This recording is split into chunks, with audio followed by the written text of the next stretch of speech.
अस्सलाम वालेकुम। आज का टॉपिक वेरी सिंपल है। What do you mean by MTP और वी से medical termination of pregnancy.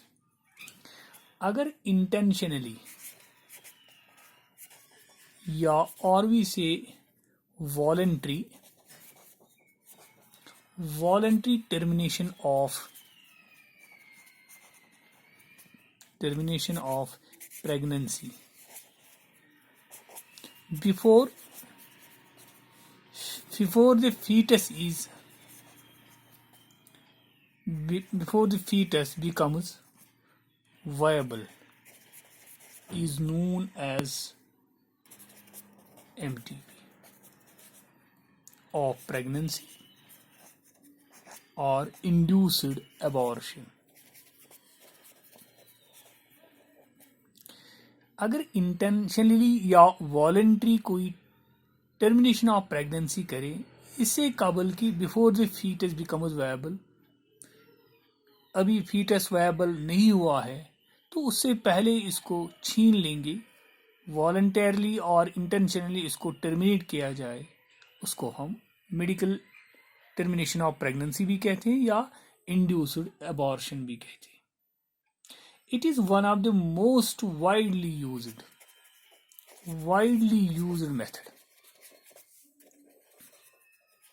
method of fertility control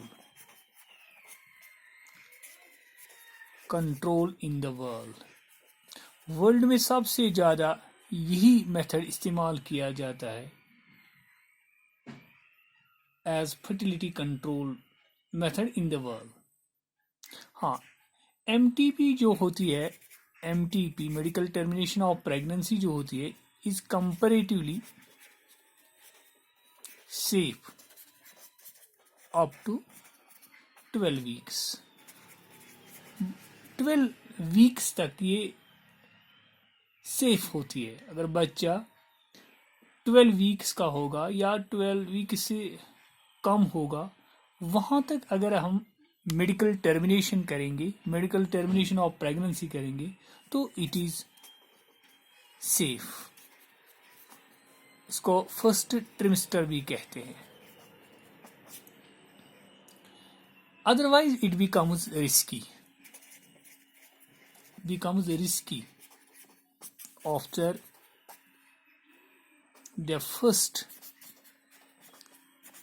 trimester. इसके बाद ये रिस्की हो जाती है एज द फीटस, क्योंकि foetus becomes intimately associated with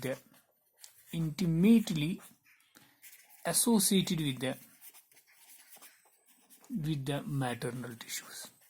सीधी बात है कि 12 हफ्ते के बाद और भी से 12 वीक्स के बाद जो बच्चा होता है वो माँ के साथ इसका कंप्लीट कनेक्शन हो जाता है, intimately associated with the maternal tissue, then it is very dangerous और we say it is risky. Government of India ने इसके लिए एक एक्ट रखा है, लीगलाइज्ड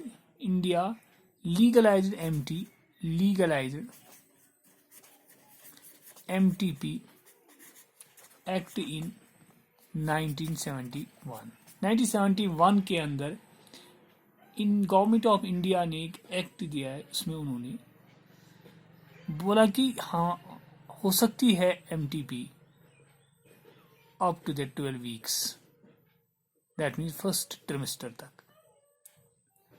लेकिन फिर यही एक्ट अमेंड हो गया। This act was amended in 2002 के अंदर, जिसमें कहा गया है कि termination of pregnancy can be done। This act was amended in 2002 के अंदर। उसमें कहा गया कि टर्मिनेशन ऑफ प्रेगनेंसी आप कर सकते हो, can be done up to 20 weeks. 20 weeks तक मेडिकल टर्मिनेशन ऑफ प्रेगनेंसी कर सकते हो। मगर खाली इसके लिए उन्होंने कुछ शराइत रखे हैं। इफ द प्रेगनेंसी इज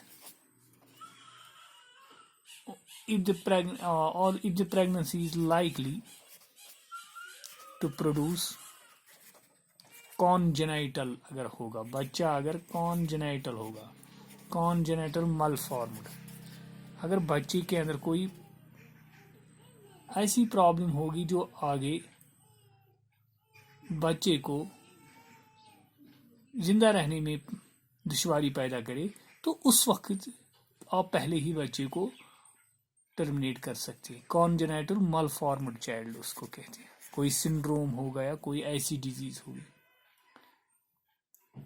या कोई कंट्रासेप्टिव फेलियर होगा, कंट्रासेप्टिव फेलियर, उस वक्त भी मेडिकल टर्मिनेशन कर सकते हैं। एक और चीज है, अगर रैप केस होगा तो उसमें भी मेडिकल टर्मिनेशन ऑफ प्रेगनेंसी कर सकते हैं।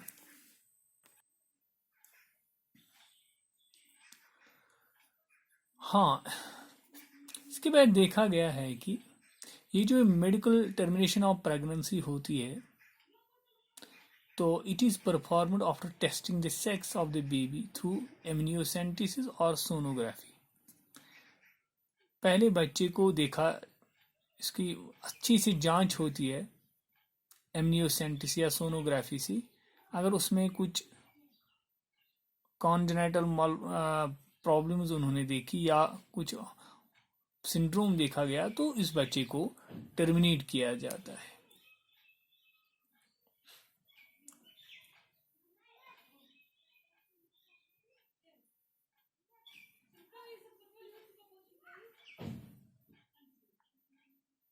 हाँ, एक और एक्ट बनाया गया है, that's called prenatal diagnostic technique and prevention misuse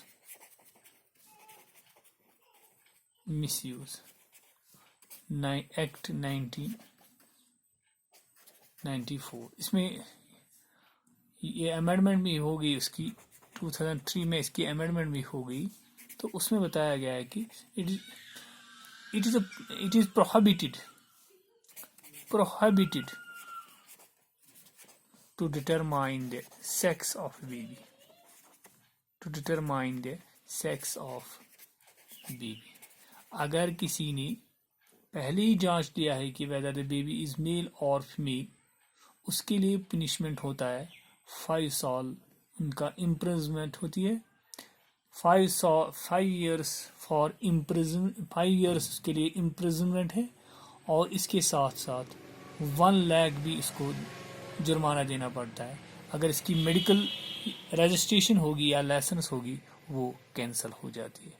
simply medical termination of pregnancy जो होती है, इंटेंशनली या वॉलंटरी कोई टर्मिनेट करना चाहता है फीटस को, तो वो वायबल होने से पहले होना चाहिए।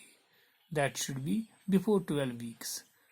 फिर 20 वीक तक भी इसके लिए इजाज़त दिया गया, लेकिन वो उनके लिए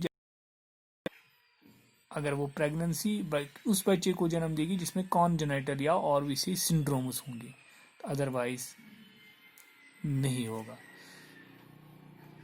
wish you all the best.